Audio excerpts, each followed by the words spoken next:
Hyderabadi సాల్మిక్షర్ viewers అందరికీ తెలంగాణ ప్రాంతంలో ఘనంగా జరుగుతున్నటువంటి శ్రీ సరస్వతి పుష్కరాలకు స్వాగతం సుస్వాగతం. కాళేశ్వరంలో జరుగుతున్నటువంటి పుష్కరాల వైభవాన్ని చూపిస్తూ పుష్కరాలలో భక్తులు ఎటువంటి పూజలను ఎందుకోసం చేస్తున్నారు, ఎలా చేస్తున్నారు అనే విషయాలతో పాటుగా ఏమేమి చేయకూడదు, ఎలా చేస్తే పూజ ఫలితం ఎలా దక్కుతుంది, అంతేకాకుండా గవర్నమెంట్ వాళ్ళు రవాణా సౌకర్యాలను ఎలా ఏర్పాటు చేయడం జరిగింది, అక్కడ ఉన్నటువంటి సౌకర్యాలు ఏంటి అనే విషయంతో పాటుగా అసలు పుష్కరాలు అంటే ఏంటి అనే విషయాలను ఈ వీడియోలో నేను తెలియజేస్తాను. సో వీడియోని ఎక్కడ స్కిప్ చేయకుండా ఎండ్ వరకు చూసేయండి. ఈ సరస్వతి పుష్కరాలు తెలంగాణ రాష్ట్రం జయశంకర్ భూపాల్పల్లి జిల్లా కాళేశ్వరంలో జరుగుతున్నాయి 2025లో. ఇందుకు గాను టీఎస్ఆర్టీసీ వాళ్ళు ఫ్రీ బస్సులను అయితే ప్రొవైడ్ చేయడం జరిగింది. అంతేకాకుండా బస్టాండ్లో ఒక స్టాప్లా కాకుండా ప్రత్యేకించి ఒక టెంట్ లాగా అరేంజ్ చేసేసి ఆ టెంట్లో వాళ్ళ సిబ్బందిని ఉంచేసి భక్తులకు ఎక్కడ ఇబ్బంది కలగకుండా ఆయా ప్రాంతాల నుంచి గంటకొక బస్సును ఏర్పాటు చేయడం జరిగింది. ఫుల్ రష్ ఉన్నారా? దర్శనం బాగా అవుతుందా? ఎంత టైం పడుతుంది? 2-3 గంటలు పడుతుందా? పుష్కరాల దగ్గర నీళ్లు బాగున్నాయా? బాగానే ఉన్నాయా? అయితే ఫ్రీ అనేది మాత్రం లేడీస్కి మాత్రమే, జెంట్స్కి మళ్ళీ ఛార్జబులేనండి. ఓన్ వెహికల్స్కి అయితే మనము వెళ్ళేటప్పుడు కాస్త గుడికి దగ్గరలో చాలా దూరంలో ఆపాల్సి వస్తుంది డే టైంలో. అదే మనము ఆర్టీసీ బస్ ద్వారా వెళ్ళినట్లయితే వీళ్ళు ప్రత్యేకంగా రెగ్యులర్గా వెళ్ళే దారిలో కాకుండా షార్ట్ రూట్లో అయితే తీసుకెళ్తున్నారు. సో దీని ద్వారా తొందరగా వెళ్ళే ఛాన్సెస్ ఉంది. అది కూడా టెంపుల్కు దగ్గరలోనే మనకు తీసుకెళ్ళి వదలడం జరుగుతుంది. ఇక్కడ మనకు గుడికి దగ్గరలోనే ఈ పాయింట్ అనేది పెట్టడం జరుగుతుందండి. అంటే అక్కడ నుంచి కూడా మళ్ళీ ఆటోకు తీసుకెళ్లాల్సిన అవసరం అయితే ఉంటుంది. ఇక్కడ కూడా వాళ్ళు ప్రత్యేకంగా ఒక ప్లేస్ని అయితే ఏర్పాటు చేయడం జరిగింది. ఈ ప్రాంతంలోనే ఏ ప్రాంతం ఇటువైపు వెళ్ళేది వాళ్ళ గురించి మనకు టెంట్ లాగా ఒక షెల్టర్ లాగా అరేంజ్ చేశారో ఆ స్టాప్లోనే బస్సులను అయితే ఏర్పాటు చేయడం జరుగుతుంది. అంతేకాకుండా ఇక్కడ పోలీస్ పకడ్బందీ కూడా చాలాగానే ఉన్నారు. మనకు కావాల్సినటువంటి ఇన్ఫర్మేషన్ ఇవ్వడానికైతే ఇక్కడ విచారణ కౌంటర్ ఉంది. అలాగే హెల్త్ ఇష్యూస్ ఉన్న వాళ్ళకి ఫ్రీ హెల్త్ క్యాంపులు అయితే ఉన్నాయి. మెడిసిన్స్ కూడా ఇస్తున్నారు. మన పేరు అండ్ నేమ్ అన్ని నోట్ చేసుకొని ఇస్తున్నారు. అంతేకాకుండా ఇక్కడ నుంచి మళ్ళీ మనకు పుష్కర్ ఘాట్కు తీసుకెళ్లడానికి ప్రత్యేకమైనటువంటి బస్సులు ఫ్రీగానే అందరికీ ఏర్పాటు చేయడం జరిగింది. ఇక్కడ మనం స్టే చేయాలనుకుంటే ఇక్కడ దేవాదాయ శాఖ వాళ్ళవి మాత్రం అయిపోయాయి అంటున్నారు. అందుకోసమని ప్రైవేటు వాళ్ళు మాత్రం బీభత్సంగా రేట్లు అయితే చెప్తున్నారు.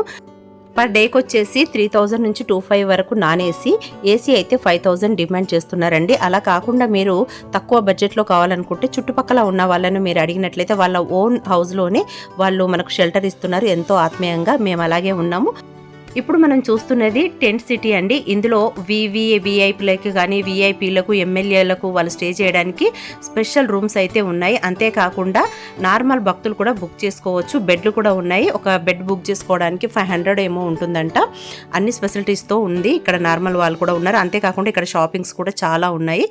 ఇక్కడ నుంచి అంతా మనకు ఈ పుష్కర ఘాటేనండి. ఇదంతా సెట్టింగ్ ఎంత బాగా చేశారంటే అంత చాలా బాగా చేశారు. ఇక్కడ మనకు ఆదియోగి వాళ్ళదైతే చాలా చాలా బాగుందండి. లైటింగ్స్ ఇప్పుడు లైటింగ్స్ లేవు కానీ ఆఫ్ చేశారు. నైట్ టైం అయితే వ్యూ చాలా చాలా బాగుంటుందండి లైటింగ్స్తో. లైటింగ్స్ అయితే హైలైట్ అండి ఇక్కడ. ఇక్కడ నుంచి మనము పుష్కర్ ఘాట్కి అయితే దిగి వెళ్ళాల్సి ఉంటుంది. ఇక్కడే మనకు సరస్వతి హారతి అయితే ఇవ్వటం జరుగుతుంది. సాయంత్రం 7 గంటల నుంచి 8 గంటల వరకు ఈ ప్రాంతంలో జరుగుతుంది. ఈ సరస్వతి మహాహారతిని మనకు కాశీ నుండి వచ్చినటువంటి వేద పండితుల ద్వారా జరిపించడం జరుగుతుంది. మనకు అచ్చం కాశీలో జరిగినట్టుగానే ఉంటుందండి. చాలా చాలా కన్నుల విందుగా ఉంటుంది. కాశీలో చూడలేని వారికి ఇదొక సదవకాశం అని అనుకోవచ్చు. అంతేకాకుండా ఇక్కడ చాలా బాగా సెట్టింగ్ అయితే చాలా బాగా చేశారండి. ఇదిగోండి చూడండి, మనకు బాటిల్స్ ఎక్కడ వేస్ట్గా పడేయకుండా అలా సెట్ చేశారు. కాళేశ్వరంలో ఈ సరస్వతి పుష్కరాలు 15 మే 2025 నుంచి 26 మే 2025 వరకు అంటే 12 రోజుల పాటు అత్యంత వైభవోపేతంగా ఈ పుష్కరాలను నిర్వహించడం జరుగుతుంది. మొదటి రోజు తెల్లవారుజామున శ్రీ గురు మదనానంద సరస్వతి పీఠాధిపతుల వారు శ్రీ మాధవానంద సరస్వతి గారి చేతుల మీదుగా ప్రత్యేక పూజలతో ప్రారంభించడం జరిగింది. ప్రతిరోజు ఒక పీఠాధిపతి ఈ పుష్కర స్నానాలు ఆచరించనున్నారు. స్నానఘట్టాలను, మరుగుదొడ్ల సౌకర్యాలను, తాగునీటి సౌకర్యాలను కూడా ఏర్పాటు చేయడం జరిగింది. ప్రత్యేక ట్రాన్స్ఫార్మర్లతో లైటింగ్స్కి అయితే ఎక్కడ విద్యుత్ అవాంతరాలు జరగకుండా చూశారు. అంతేకాకుండా ఇక్కడ 100కు పైగా సీసీ కెమెరాలు, అలాగే 2000కు పైగా పోలీస్ సిబ్బంది, 600 పంచాయతీ రెవెన్యూ సిబ్బందులు పాల్గొన్నారు. ఎటువంటి అవాంఛనీయ సంఘటనలు జరగకుండా ఉండడం కోసమని ఎస్డీఆర్ఎఫ్ టీం వాళ్ళు కూడా ఇక్కడ ఉన్నారు. నాకు ఇక్కడ ఒకటే లోటు అనిపించిందండి. అదేంటంటే సీనియర్ సిటిజన్స్కి వీల్ చైర్స్ అనేది ఏర్పాటు చేయలేదని అనిపించింది. అంటే చేశారో చేయలేదో తెలియదు, నాకైతే ఎక్కడ కనిపించలేదు. ఈ 2 రోజులలో నేను చూశాను, అందుకోసమని అంటున్నాను. ఇక ఫుడ్ విషయానికి వస్తే మాత్రం పుష్కర్ ఘాట్లో ఎటువంటి ఆహారాన్ని అయితే మనకు ప్రొవైడ్ చేయలేదు. కాకపోతే గుడి దగ్గరలో మాత్రం టిఫిన్స్ అండ్ భోజనాలు కూడా ఏర్పాటు చేయడం జరిగింది. మనకు గవర్నమెంట్ వాళ్ళే కాకుండా ప్రైవేటు సంస్థలు, స్వచ్ఛంద సంస్థలు కూడా చాలా ఏర్పాటు చేయడం జరిగిందండి. మనం కాస్త ఓపికగా ఉంటే ఇవన్నీ యూజ్ చేసుకోవచ్చు, యూటిలైజ్ చేసుకోవచ్చు. మిగతా అన్ని సౌకర్యాలు అయితే బాగున్నాయండి. ఇక పుష్కర స్నానాలకు వెళ్ళే ముందర కొంచెం మట్టిని తీసి మన సరస్వతి అమ్మవారికి విన్నవిస్తూ నాకు ఈ స్నానం చేసేటువంటి అర్హతను ఇమ్మని వేడుకుంటూ అందులో కొంచెం మట్టిని వేసి నమస్కరించుకొని మనం అప్పుడు వెళ్ళాల్సి ఉంటుంది. వెళ్ళిన తర్వాత స్నానానికి మనము వేద పండితుల ద్వారా సంకల్పం చేయించుకొని మన పుష్కర స్నానం చేస్తే చాలా మంచి ఫలితాలు అయితే కలుగుతాయండి. సరైన ఫలితం కలుగుతుందని చెప్పవచ్చు ఒక రకంగా. ఎందుకులే వాళ్లకు 50-100 ఇవ్వాల్సిన అవసరం ఏముంది, గబుక్కున మనమే స్నానం చేస్తే సరిపోతుంది అని మాత్రం ఎట్టి పరిస్థితిలో అనుకోకండి. సంకల్పానికి ఉన్నటువంటి పవర్ ఎలా ఉంటుందన్నమాట. అందుకోసం అనేసే సంకల్పం చేయించుకుంటే చాలా మంచిది. దట్టు ఇలాంటి పుష్కర పుణ్య స్నానాల సమయంలో మనం ఎక్కడైనా పవిత్ర దేవాలయాలకు, పవిత్ర స్నానాలకు వెళ్ళినప్పుడు మాత్రం ఖచ్చితంగా మనము సంకల్పం చేయాలండి. దంపతులు ఉన్నట్లయితే వాళ్ళిద్దరికీ బ్రహ్మముళ్ళు వేసేసి ఆ తర్వాత స్నానం చేసి రమ్మంటారు. సంకల్పంలో మన పేరు, గోత్రనామాలు, అలాగే మన వంశాభివృద్ధి కోసమని వాళ్ళు చాలా చక్కగా ప్రార్థన చేసేసి వాళ్ళు చేస్తారు. ఆ తర్వాత మనము 3 మునకలు వేసేసి స్నానం చేసేసుకొని సరస్వతి నదికి, వరుణదేవునికి, బృహస్పతికి, విష్ణుమూర్తికి, బోళా శంకరునికి, బ్రహ్మాది దేవతలకు, వశిష్ఠాది మునులకు, గంగాది సర్వ నదులకు, సూర్యునికి ఆర్ఘ్యం ఇవ్వాలి.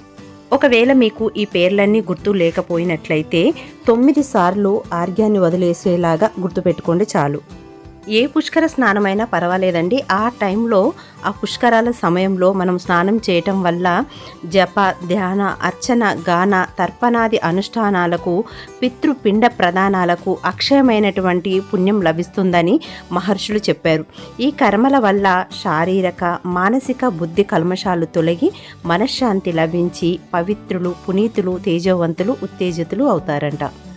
మామూలు సమయంలో చేసినటువంటి మనము పూజలే కానీ, దానాలే కానీ, ఎటువంటి పనులైనా కానీ వాటికి ఒక ఫలితం ఇస్తే ఈ పుష్కర సమయంలో ఇచ్చిన వాటికి 1,000,000 రెట్ల ఫలితం కలుగుతుందని మన పురాణాల నుంచి ఇప్పటి వరకు మనకు తెలియజేస్తూనే ఉన్నారు, తెలుస్తూనే ఉంది. ఈ పుష్కర సమయంలో పసిడి అంటే బంగారము, రాగి, భూమి, ధనం అంటే డబ్బులు, గోవులు, ధాన్యం, ఏదైనా ఉప్పు, ఔషధాలు, ఏదైనా మెడిసిన్స్ కానీ, మనకు అశ్వం అంటే గుర్రాలు, పండ్లు, బెల్లం, వస్త్రాలు, తేనె, తైలం అంటే నూనె, కూరలు, ఏదైనా ఆసనం కూర్చోవడానికి పీటలు కానీ, అన్నం భోజనాలు పెట్టడం కానీ, పుస్తకాలు మొదలైన వాటిని ఎవరికి తోచిన సహాయం వారికి దానంగా, ఎదుటి వారికి దానంగా ఇచ్చినట్లయితే, సువర్ణం అంటే బంగారం దానం చేసినట్లయితే సుఖశాంతాలతో, భోగభాగ్యాలతో తులతూగుతారంట. ఇప్పుడు మనం బంగారం ఇచ్చే అంత సీన్ లేదులేండి. భూదానం చేయటం వల్ల భూపతి తత్వం అంటే భూమికి అధిపతిగా అవుతారనేసి అని అంటారు. అయితే భూమిని దానం చేయటం కూడా మనకు కష్టమే. దీనికి బదులుగా మనము గుమ్మడికాయ, రాసగుమ్మడికాయ మీద ఒక చిన్న బంగారము ముక్కు పుడకనో ఏదో చిన్న రవ్వంతా అలా పెట్టేసి ఇచ్చినట్లయితే భూమండలాన్ని దానం చేసినటువంటిది వస్తుందనేసి ఒకానొక సమయంలో మా గురువు గారు తెలియజేశారు. అలాగే నేను చేస్తూ ఉండేదాన్ని. ఈసారి కుదరలేదండి. ఎప్పుడైనా ఇప్పటికీ 5-6 పుష్కరాల సమయంలో అలా ఇచ్చాను. అంతేకాకుండా వస్త్రాన్ని దానంగా ఇవ్వటం వల్ల వసులోక ప్రాప్తి కలుగుతుందంట. గోవుని దానంగా ఇస్తే రుద్రలోక ప్రాప్తి, నెయ్యిని దానంగా ఇచ్చినట్లయితే ఆయుష్ వృద్ధి జరుగుతుంది. ఔషధాన్ని అనంటే మెడిసిన్స్ ఏదైనా ఇలాంటి సమయంలో ఎవరికైనా హెల్త్ బాగాలేని వాళ్ళకి మన దగ్గర ఉన్నటువంటి మెడిసిన్స్ ఇప్పుడు తీసుకెళ్తున్నాం కదా, వెంబటి పక్కన ఉన్న వాళ్ళకి ఎవరైనా అవసరం వచ్చినప్పుడు అక్కడ మనం ఊరికనే ఇచ్చినా కానీ దాని ఫలితం కూడా మనకు వచ్చి ఆరోగ్యవంతులం అవుతామంట. సాలగ్రామం దానం చేస్తే విశ్వలోక ప్రాప్తి. తిలాదానం అంటే నువ్వులు మనకు దానం చేయటం వల్ల మనం ఎదుటి వాళ్ళకు గురువులకు ఎవరికైనా దానం ఇవ్వటం వల్ల ఆపదలు అనేవి కలగవు అని చెప్తూ ఉన్నారు. ఇలాంటివి ఎవరికైనా దానం చేసినప్పుడు వారికి ఎంతో కొంత దక్షిణ కూడా ఇచ్చి అది స్వీకరించమని మనం ఇవ్వటం మన ధర్మం, మన ఆచారం కూడా. అవన్నీ ఇస్తాము, మళ్ళీ దక్షిణ కూడా ఎక్స్ట్రా ఇవ్వాలా అండి అంటే ఇవ్వాలండి. అవి పుచ్చుకోవటం వల్ల వాళ్ళకి ఎంతో కొంత నష్టం, అంటే మనకు పుణ్యం అనేది వస్తుంది, అందుకు కృతజ్ఞతగా ఇవ్వచ్చు. అంతేకాకుండా వాళ్ళకు కూడా కొన్ని జపాలు తపాలు కొన్ని పనులు ఉంటాయంట వాటికి సంబంధించినవి. సో వాటికి ఖర్చు నిమిత్తం ఉంటుంది. వాళ్ళు కోల్పోయే వాటికి మనము ఇచ్చేది అన్ని చిన్న కానుక అనుకొని ఇవ్వాల్సి ఉంటుందండి. అందులో అర్థాలు ఎన్నో ఉంటాయి, మనం తెలుసుకుంటే అన్నీ మనకు సబబే అనిపిస్తుంది అన్నమాట. సూర్యోదయ భూపాల వేళ ఎంత సంతోషం అనిపించిందంటే ఈ పుష్కరాల స్నానం చేయటం అనేది వర్ణనాతీతం అనిపించిందండి. సూర్యుడు అలా ఉదయిస్తుంటే నారింజ రంగులో ఎంత అందంగా ఉన్నాడో. గురువుగారి చేతిలో ఇలా ఆర్గ్యాన్ని వదిలేసేసి మనం చేసుకున్నటువంటి సంకల్పాన్ని అయితే కంప్లీట్ చేయించారండి. ఆశీర్వాదం కూడా భలేగా ఆశీర్వదించారు. చాలా సంతోషం అనిపించింది. అయితే ఇక్కడ ఉన్నటువంటి చాలామంది వేద పండితులందరూ కూడా ఎక్కడా లేని విధంగా ఇక్కడైతే ఎట్లాంటి ఫోర్స్ చేయకుండా మీకు తోచినంత ఇవ్వండి అని మర్యాదగానే తీసుకున్నారు. కానీ ఎక్కడ ఎటువంటి ఫోర్స్ ఏ పూజ దగ్గర కూడా చేయలేదండి. డిమాండ్ అనేది లేదు, ఇచ్చినంత పుచ్చుకుంటున్నారు. పుట్టినప్పటి నుంచి మనము చేయబడ్డటువంటి పాపాలన్నీ ఈ పుష్కరిణి నదిలో స్నానం చేయడం వల్ల నశించిపోతుందని, అంతేకాకుండా పూర్వజన్మల పాపాలు కూడా త్రికరణాదుల వల్ల చేసిన పాపాలన్నీ కూడా నశించి మోక్ష ప్రాప్తి పొందుతుందని బ్రహ్మాండ పురాణం తెలియజేస్తుంది. అందుకనే సంకల్పం ద్వారా ఇంతటి మహోత్కరమైనటువంటి ఈ సరస్వతి పుష్కర స్నానాలే కాకుండా ఎటువంటి పుణ్య నదులలో స్నానం చేసినప్పుడు ఇలా మనం గురువు గారులచే సంకల్పం చేయించుకోడి స్నానం చేయటం అనేది చాలా ఉత్తమమైనటువంటి విషయం. మనం స్నానం చేసి ఒడ్డుకు వచ్చిన తర్వాత ఒడ్డుకు రాగానే మన చీరే కానీ పంచే కానీ ఏదైనా కానీ కట్టుకున్నటువంటి వస్త్రం నుంచి 3 సార్లు అలా నీళ్లను వదలాలంట. అలా ఎందుకని గురువుగారిని అడిగినట్లయితే ఆయన ఏం చెప్పారంటే, మనం చేసినటువంటి పాపాలను దోషాలను అన్నింటినీ మనము ఆ నదిలో వదులుతున్నాము కాబట్టి అప్పుడు మనం వదిలినటువంటివి మనతో రాకూడదనే ఉద్దేశంతో అక్కడే వదిలేయాలని అలా మొత్తం 3 సార్లుగా వదిలేసేసి నమస్కారం చేసుకొని రావాలని గురువుగారు చెప్పారండి. చాలా మంచి విషయం కదా, అందుకోసమని మర్చిపోకండి. ఎప్పుడైనా అలా వచ్చినప్పుడు ఒడ్డుకు అలా చేయడం చాలా మంచిది. ఇలా దానం, బెల్లం, ఇవన్నీ దానాలు. ఇవి ఏంటి దానంకి ఇదంతా ఎంత? పిండ ప్రధానిక ఎంత అట్లా సెట్? 150 రూపాయల. సరస్వతీదేవికి ఇలా దీపం, గాజులు, చీర అన్నీ కలిపిన సెట్ అయితే 50 రూపాయలండి. చీర అంటే ఒక క్లాత్ ఇస్తారంతే.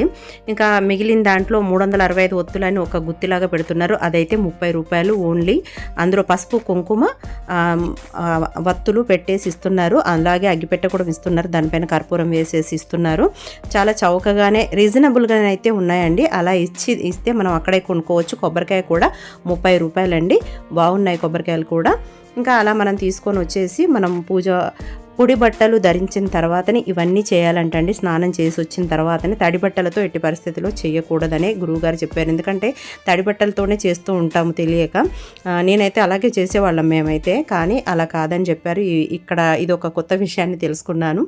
ఇలా చేసుకున్న తర్వాత మనం ఎక్కడైనా ఇలాంటి ప్రదేశాలకు వెళ్ళినప్పుడు ప్రత్యేకించి పుష్కరాల టైంలో అయితే సైతకలింగం అంటే ఇసుకతో చేసినటువంటి మట్టితో చేసినటువంటి శివలింగానికి పూజిస్తే ఎంతో పుణ్యం, అసలు మాటల్లో చెప్పలేనన్నటువంటి పుణ్య ఫలితం అయితే దక్కుతుంది. అందుకోసమని అయితే వీలైతే ఇది ఈజీగానే చేసుకోవచ్చు. శివలింగ ఆకారాన్ని తయారు చేసుకొని దానికి దీపధూప నైవేద్యాలను, మన విభూది ఉంటే విభూది, పసుపు అయితే పసుపు, అలా మన దగ్గర తోచినంత పూజా ద్రవ్యాలతోటి పూజించి అర్చించి ఏదైనా జపము తపము ఏదైనా శివుడికి అర్చన చేసి మనము దేవుడికి సమర్పించినట్లయితే, అభిషేకం చేసినట్లయితే చెప్పలేనంత మనశ్శాంతి. ఏది దొరుకుతుందో పుణ్యము అనేది సెకండరీ, కానీ మనశ్శాంతి ప్రశాంతత అయితే ఖచ్చితంగా దేవతారాధన చేసే వాళ్ళకైతే దక్కుతుంది. ఇది మాత్రం నిత్యం సత్యం. ఎందుకు శివునికి మాత్రమే చేయాలి, కేశవుడికి ఎందుకు చేయకూడదు అని అనుకుంటారేమో. శ్రీ మహావిష్ణువుకు చేయకూడదు అనేది ఏమీ లేదండి. కానీ పుష్కరాలకు శివుడికి చాలా చాలా అవినాభావ సంబంధం ఉంది. అదేంటంటే వరుణదేవుని అంశలో జన్మించినటువంటి దుందేలుడు అనే మహర్షి నదులలో మానవులు జీవులు అందరూ స్నానాలు ఆచరించి వారి పాపాలను, మాలిన్యాలను, దోషాలను, కల్మషాలను అన్నింటినీ కూడా ఈ నదిలో వదిలేసి పాపాలతో నదులన్నీ అపవిత్రం అవుతున్నాయి. నదులు పునీతమైతే ప్రజలు సుభిక్షంగా ఉంటారని తిరిగి నదులను పవిత్రం చేయాలనే సదుద్దేశంతో పరమేశ్వరుని కోసం ఘోర తపస్సు చేశారు. అప్పుడు బోలాశంకరుడు ప్రత్యక్షమై ఏం వరం కావాలో కోరుకో అని అడుగుతాడు. అప్పుడు దుందీల మహర్షి నా శరీర స్పర్శచే పునీతమయ్యేటట్టు ఈ నదులన్నీ వరంను ఇవ్వమని కోరుకుంటాడు. అప్పుడు శివుడు నీవు ఏ నదిలో ప్రవేశిస్తే ఆ నది పుణ్యతీర్థం అవుతుందని, ఆ నదిలో స్నానం ఆచరించిన వారంతా పాపపు విముక్తులవుతారని వరం ఇచ్చినట్లు పురాణ గాథలు స్పష్టం చేస్తున్నాయి. బృహస్పతి ఏడాదికి ఒక్క రాశి చొప్పున 12 రాసుల్లో సంచరిస్తూ ఉంటాడు. బృహస్పతి ఆయా రాసుల్లో చేరినప్పుడు ఆయా నదులకు పుష్కరాలు నిర్వహిస్తూ ఉంటారు. ఇదే క్రమంలో బృహస్పతి ఈ ఏడాది 2025లో మిథున రాశిలో చేరడం వల్ల సరస్వతి పుష్కరాలు కాళేశ్వరంలో జరగటం విశేషంగా జరుపుకుంటున్నాం. కాళేశ్వరంలో మరో ప్రత్యేకత కూడా ఉంది. ఇది త్రివేణి సంగమం పవిత్ర భూమి. ఇక్కడ గోదావరి, ప్రాణహిత, సరస్వతి నదులు సంగమిస్తాయి. ఇక్కడ 3 నదుల పుష్కరాలు జరుగుతాయి.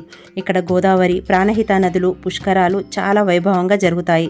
2022లో అనుకుంటా ప్రాణహిత పుష్కరాలు జరిగాయి. సిరోంచో దగ్గర మేము వెళ్ళామండి. అప్పుడు చాలా బాగా జరిగాయి. కానీ ఇప్పుడు ఇంకా బాగా జరుగుతున్నాయి అప్పటితో పోల్చుకున్నట్లయితే. ఈ కాళేశ్వరంలో అతి అరుదైన సరస్వతి క్షేత్రాలలో ఒకటి ఇక్కడ ఉంది. సరస్వతి దేవి ఆలయాలు దక్షిణ భారతదేశంలో కేవలం 2 ఉన్నాయి. ఆ రెండింటిలో ఇది ఒకటి. ఇక్కడ దేవి నవరాత్రులు, అలాగే శ్రీ పంచమి రోజున ఇక్కడ విద్యారంభం చేయటం వల్ల శుభప్రదమని అక్షరాభ్యాసాలు చేయించడం, విద్యార్థులకు తమ పుస్తకాలను సరస్వతి దేవి ముందు పెట్టి పూజించడం వల్ల విద్యాభివృద్ధి జరుగుతుందని, పిల్లలు చదువుల్లో బాగా రాణిస్తారని బ్రహ్మ వైవర్త పురాణాలలో పేర్కొనబడింది. ఇక సరస్వతి పుష్కరాల సందర్భంగా ఎవరైనా ముత్తైదువులు కాలం చేసిన లేదా చాటల వాయనం పుణ్య స్త్రీగా ఉండాలనే కోరికతో ముత్తైదుతనానికి ఇచ్చేది ఈ చాటల వాయనం. ఈ చాటల వాయనాన్ని ఇదివరకు నేను మన ఛానల్లో ఉందండి, నేను డిస్క్రిప్షన్లో లింక్ ఇస్తాను. చాటల వాయనం ఎలా ఇవ్వాలి ఏంటి అనేది పూర్తి వివరాలతో ఉంది. మహాకుంభమేళ సమయంలో కూడా ఇచ్చాను. ఇది మా అమ్మ ఐలి లక్ష్మీదేవి పేరు మీద ఇస్తున్నటువంటి చాటల వాయనం. మా అక్క నేను ఇద్దరం ఇచ్చామండి. ఈ చాటల వాయనానికి ముఖ్యంగా చాట, అలాగే వాటిపైన ఒక జాకెట్ ముక్క, గాజులు ఉంటే చీర కూడా పెట్టుకోవచ్చు, పసుపు, కుంకుమ, ముత్తైదుకు కావలసిన వస్తువులండి. అంటే అద్దం, దువ్వెన, కాటుక అలాంటివన్నీ కూడా పెట్టేసి ఏదైనా బ్రాహ్మణ స్త్రీకి కావచ్చు లేదా పెద్ద ముత్తైదువులు ఎవరైనా ఉంటే వారికి ఇవన్నీ చాటలో పెట్టేసేసి వారికి మన కొంగు పైన కప్పేసేసి వాళ్ళకి మన ఎవరి పేరు అయితే ఇస్తున్నామో, ఎవరి పేరు మీద అయితే ఇది ఇస్తున్నామో వారే ఎదురుగా ఉన్నారని భావిస్తూ వారికి చక్కగా పసుపు, కుంకుమ, గంధం పెట్టేసి, దువ్వేసి, పూలు పెట్టేసి, వారికి గాజులు కూడా వేసేసి, వారికి అమ్మవారే అనుకోవచ్చు లేదా మన అమ్మవారే అయినా అనుకోవచ్చు, అలా ఎవరైనా తలుచుకొని అలా మన గోత్రనామాలు కూడా వాళ్ళు అడుగుతారు. మనం పేరు అవన్నీ చెప్పి ఇస్తేనమ్మ వాయనం అంటే పుచ్చుకుంటేనమ్మ వాయనం అని అలా వారు తీసుకుంటారనమాట. ఈ చాటల వాయనం ఇవ్వటం వల్ల భార్యాభర్తలు చక్కగా కలిసి ఉంటారు. అంతేకాకుండా మనకు అంత్యకాలంలో పుణ్యస్త్రీగా పరమపదం పొందుతారని అంటారు. చాలా మంచిది. పుణ్యగతి చెందిన వారి పేరు మీద ఇస్తే కూడా వారికి చాలా మంచి జరుగుతుంది. అందుకోసం అనేసి ఈ చాటల వాయనం అనేది కూడా ఇవ్వటం అనేది చాలా మంచిదండి. పుష్కరాల సమయంలో వీలైతే మీరు కూడా అలా ఇవ్వండి. ఇది ఆనవాయి ఉండాల్సిన అవసరం ఏం లేదండి, ఎవరైనా చేసుకోవచ్చు. ఇది వాయనం ఇచ్చినా కానీ వారికి ఎంతో కొంత దక్షిణ కూడా ఇవ్వటం మర్చిపోవద్దండి. చాటల వాయనమే కాదండి, పిండ ప్రదానం కూడా చేయటం చాలా చాలా ఉత్తమమైనది. మామూలుగా మన పిండ ప్రదానాలు అనేది మనం సంవత్సరానికి ఒకసారి మన పెద్దవాళ్ళకు మనం చేస్తూనే ఉంటాం. కానీ అప్పుడు మన తల్లికో, తండ్రికో, అత్తకో, మామకో, వారి తాతలు, ముత్తాతలు ఈ 3 తరాలకు మాత్రమే ఇస్తూ ఉంటాం. కానీ ఇక్కడ మనం పుష్కరాల సమయంలో చేసినప్పుడు మన వంశ మూలాల నుంచి ఉన్నటువంటి పితృదేవతలకు సమర్పించినటువంటి భాగ్యం కలుగుతుంది. తద్వారా వాళ్ళ ఆశీర్వాదం మనకు కలుగుతుంది. ఇలా పితృదేవతలకు చేయటం వల్ల మనకు ఉన్నటువంటి దోషాలన్నీ తొలగిపోతాయి. మనం ఏ కార్యమైనా చేయాలనుకున్నా ఈజీగా సక్సెస్ అవుతుంది. అంతేకాకుండా పిల్లల విషయంలో ఈ పితృదోషాలు అనేవి చాలా చాలా విపరీతమైన ధోరణి కనిపిస్తూ ఉంటుంది. అవేంటంటే వాళ్ళకు సక్రమంగా విద్యను అభ్యసించకపోవటం, వాళ్ళకు విద్య అనేది అబ్బదు. అంతేకాకుండా వారికి ఉద్యోగం అనేది సరిగా రాదు, వాళ్ళకు పిల్లలకు పెళ్ళిళ్ళు కూడా సరిగా అవ్వవు. అంతేకాకుండా పిల్లలు ఒకవేళ పెళ్ళి అయినా కానీ వారికి తొందరగా సంతానం అనేది కలగదు. ఇవన్నీ కూడా పితృదోషాల యొక్క లక్షణాలు ఉంటాయని చెప్తూ ఉంటారు. దీనికోసం ఎన్నో పరిహారాలు చేయాల్సి ఉంటుంది. అందుకోసమనే ఇలాంటి సమయంలో పుష్కరాల సమయంలో మనము ఈ పితృదోషాలను తొలగించుకోవాలనుకునేందుకు మంచి సదావకాశం అండి. ఇక్కడ పితృతర్పణాలు జరిపినట్లయితే మంచి మనకు సత్ఫలితాలన్నీ కలుగుతాయి. పితృదోషాలు తొలగి పితృ దేవతల ఆశీర్వాదం తప్పకుండా కలుగుతుంది. ఇక పుష్కర స్నానాలు, పుష్కరాలలో చేయాల్సినటువంటి పనులు అన్నీ సక్రమంగా చేసుకున్నామండి. చాలా ప్రశాంతంగా ఉంది. తిరిగి ప్రయాణం అవుతుంటే మా అక్క గారికి అయితే ఈ చిలక పంచాంగం అంటే, చిలక జ్యోతిష్యం అంటే దానికి చిన్నప్పటి నుండి కూడా చాలా సరదా అనమాట. వాళ్ళు 10 రూపాయలు తీసుకున్నారు. చిలక జ్యోతిష్యం ఏదో చెప్పించుకుంది. చాలా హ్యాపీగా ఫీల్ అయిందనమాట. అదొక సరదా, ఇదొకటి గుర్తుంటుంది పోతుందనమాట. ఇలా టైం స్పెండ్ చేయడం కూడా చాలా హ్యాపీగా అనిపిస్తుంది, హర్రీ బర్రీగా కాకుండా. ఇలాంటి పుష్కరాలే కావచ్చు, జాతరలే కావచ్చు, ఉత్సవాలే కావచ్చు, జరిగిన ప్రదేశాలలో చాలామందికి జీవనోపాధి, జీవన వృత్తి దొరుకుతుందండి. ఇలా చిలక జోషులే కావచ్చు, లేదా గంగిరెద్దుల వాళ్ళే కావచ్చు, పెద్దమ్మలే కావచ్చు, చాలామంది భిక్షాటకులైన వ్యాపారస్తులకు పూజా సామాగ్రులు అమ్ముకునే వాళ్ళు, రకరకాల మనకు సదుపాయాలు కల్పించడానికి కోసమని వారికి ఒక ఆధారము కూడా ఇక్కడ దొరుకుతుంది. ఇది చాలా సంతోషమైనటువంటి విషయమేనండి. నదిలోకి దిగి స్నానాలు చేయలేని వారు, ఇష్టం లేని వారు ఈ నది ఒడ్డుననే గవర్నమెంట్ వాళ్ళు కొన్ని షవర్ బాత్ లాగా అరేంజ్ చేశారు. ఆ షవర్ కింద కూడా స్నానాలు చేయొచ్చండి.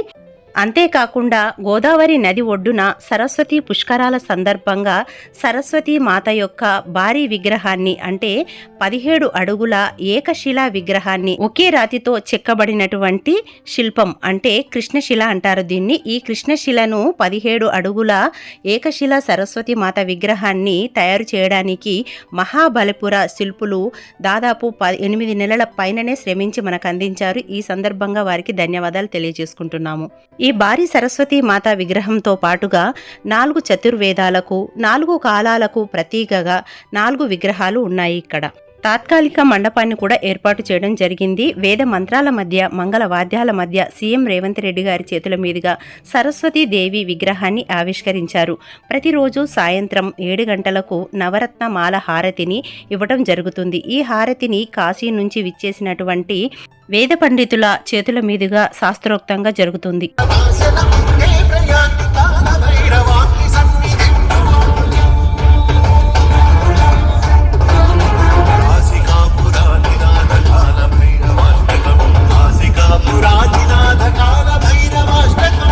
అచ్చం కాశీలో జరిగేటువంటి గంగా హారతి లాగానే ఉంటుందండి. కాశీలో చూడలేని వారికి ఇదొక అద్భుత అవకాశం అని చెప్పాలి. చూసే వాళ్లకు ఒళ్ళు పులకరించిపోతుంది, జన్మ ధన్యమైంది అని అనిపిస్తుందండి ఖచ్చితంగా. సో సరస్వతి పుష్కరాలకు వెళ్ళినట్లయితే ఖచ్చితంగా ఈ నవరత్నమాల హారతిని మిస్ చేసుకోకండి. అంతేకాకుండా ప్రతిరోజు ఈ హారతి తర్వాత ఏదో ఒక ట్రెడిషనల్ కల్చరల్ ప్రోగ్రామ్స్ కూడా ఉంటాయండి. కోయంబత్తూరులో ఉన్నటువంటి ఆదియోగి స్టాచ్యూ సెట్టింగ్ కూడా ఇక్కడ చాలా చాలా బాగుంటుంది. నైట్ వ్యూలో కూడా చుట్టూ లైటింగ్స్తో చాలా మెరుస్తూ ఉంటుంది, ఆ బొట్టుతో సహా చాలా బాగుందండి. Don't miss it. ఇక పుష్కర ఘాట్కు దగ్గరలోనే మనకు 12 జ్యోతిర్లింగాల సెట్టింగ్ని అయితే ఇక్కడ ఏర్పాటు చేయడం జరిగిందండి. వీలైతే ఈ సెట్టింగ్ను కూడా చూడండి. ఎందుకంటే శివయ్య సన్నిధిలో మనకు భక్తి పారవస్యంతో ఉండడానికి మంచి వ్యూ అండి. చాలా బాగుంది. ఇక్కడ కూడా 12 లింగాలు ఉన్నాయి, రకరకాల శివలింగాలు కూడా ఏర్పాటు చేయడం జరిగింది. అయితే ఇది బ్రహ్మకుమారిస్ వాళ్ళు ఏర్పాటు చేశారనేసి ఇక్కడికి వెళ్ళకూడదని ఇది ఇలా ఏర్పాటు చేయటము కొంతమందికి నచ్చట్లేదు. కాకపోతే ఆ బ్రహ్మకుమారిస్ అనేది పక్కన పెట్టినట్లయితే మనకి ఇక్కడ ఉన్నటువంటి సెట్ అయితే చాలా చాలా బాగుందండి. మనము ఇక్కడ దర్శనం చేసుకోవడానికి మాత్రమే వెళ్తున్నాము, మన ధర్మాన్ని పక్కన పెట్టే సంస్థల గురించి కాదు అని ఒకటి గ్రహించి దేవుని అన్నీ ఒకే చోట మనం చూడడం అనేది చాలా అరుదు కదా. అందుకోసమనే వీలైతే ఇక్కడ దర్శించండి. చాలా బాగుంది సెట్టింగ్ అంతా కూడా. దీనికి సంబంధించినటువంటి ఫుల్ వీడియో మన ఛానల్లో ఉందండి, అది నేను మీకు డిస్క్రిప్షన్లో లింక్ ఇస్తాను, చెక్ చేయండి. ఇక సరస్వతి పుష్కరాలలో స్నానం ఆచరించి దేవుడి దర్శనానికి అయితే శ్రీ కాళేశ్వర ముక్తీశ్వర దేవాలయానికి అయితే వచ్చామండి. ఇక్కడ మనకు లోపలికి ఎంట్రెన్స్కి ఆరో మార్క్స్ తోటి ప్రతి చోట మనకు ఎక్కడికక్కడ గుర్తులైతే ఉన్నాయి. చలువ పందిళ్ళు కూడా వేయడం జరిగింది.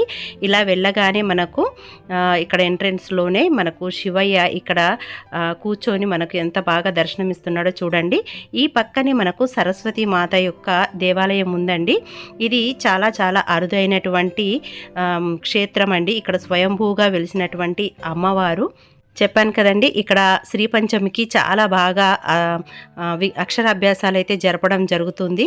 చాలా విశేషంగా పూజలు కూడా నిర్వహించడం జరుగుతుంది. ఇక్కడ మనకు పురాణాల్లో చెప్పిన విధంగా ఇక్కడ విద్యారంభం అనేది చేస్తే గనక చాలా బుద్ధివంతులు అవుతారని అంటారు. ఇక్కడ మనకు మయూర వాహనంగా మనకు ఎదురుగా ఉంటుంది చూడండి అమ్మవారు, జ్ఞాన సరస్వతి అమ్మవారు మనకి ఇక్కడ దర్శనం ఇస్తుంది. అమ్మవారికి మేము వడిబియ్యం అయితే తీసుకెళ్లడం జరిగిందండి. గుడి ఆవరణలో మొదటిగా వెలిసినటువంటి సరస్వతి మాత విగ్రహం ఉందండి. ఇక్కడ చూడండి, సరస్వతి మాత దేవాలయంకు ఎడమ భాగాన వెనక సైడ్ లో అసలైన విగ్రహం ఇదేనని అంటున్నారు భక్తులందరూ. కానీ అమ్మవారికి ఎటువంటి పీఠం కానీ లేదా గొడుగులా కానీ ఏది లేదండి. ఎండలో ఎండుతుంది, వానలో నానుతుంది. మరి దీనికి కారణం ఏంటో నాకైతే తెలియదు. మీకు తెలిస్తే కమెంట్ సెక్షన్ లో కమెంట్ చేయండి ప్లీజ్.